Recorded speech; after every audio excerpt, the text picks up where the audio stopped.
Magandang hapon. Nais kong ipakilala ang aking sarili. Ako nga pala si Michael James Bonifacio, ang inyong tagapagmulat.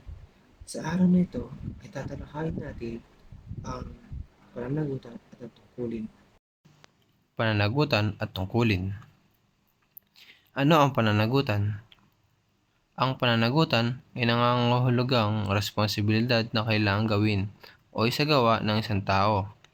Nakapaloob sa pananagutan ng tungkulin na dapat magampanan ng maayon sa kilos.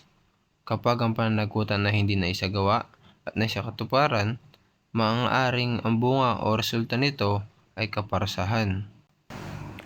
Ang kahulugan ng pananagutan ay responsibilidad na kailangang gawin ng isang tao, institusyon, o grupo. Ang pananagutan, kapag hindi ginawa ay may karapatang mga resulta na karaniway negatibo. Ngayon naman ay dumako tayo sa tungkulin. Ano ang tungkulin? Ang tungkulin ay gawain o obligasyon na dapat gampanan ng isang tao, grupo o organisasyon.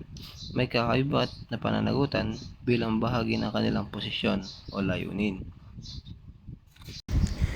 Ang tungkulin ay ang mga bagay na inaasahang magagawa o maisatuparan ng isang tao. Ngayon naman ay dumako tayo sa kahalagahan ng pananagutan. Sa isang komunidad o bansa, ang balanse ng kalayaan at pananagutan ay mahalaga para sa pananatili ng kaayusan at katarungan. Sa ganitong paraan, ang bawat isa ay may papel na ginagampanan sa paghubog ng isang mas mabuting lipunan na may paggalang sa kalayaan at may pagtanggap sa pananagutan. Kapag tayo ay malaki na at sapat na ang nalalaman tungkol sa tama at mali, tayo mananagot sa ating ginagawa. Ang pagkakaroon ng pananagutan ay nangangahulugang mananagot tayo sa mga maling gawain. Ngayon naman ay dumako tayo sa kahalagahan ng tungkulin. Ang tungkulin ay ang mga bagay na inaasahan, magagawa o may sakatuparan ng isang tao sa kanyang sarili, pamilya, komunidad o lipunan. Ito ay nagbibigay daan sa pagpapakita ng pagkakaugma o pagtutulong-tulong sa pagpapatakbo ng isang maayos na sistema. Lagi natin tandaan na ang tungkulin ay nagpapaalala sa atin na tayo ay mga katiwala sa lahat ng bagay.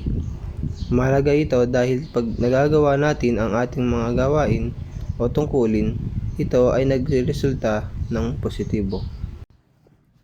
Ngayon naman ay dumako tayo sa halimbawa ng pananagutan at tungkulin.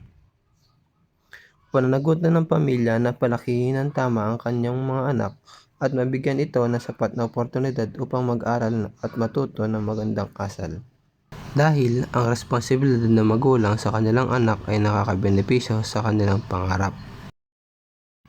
Ang pananagutan ng gobyerno na gumawa ng mga proyekto at aktibidad para maipabuti ang antas ng pamumuhay ng mga tao.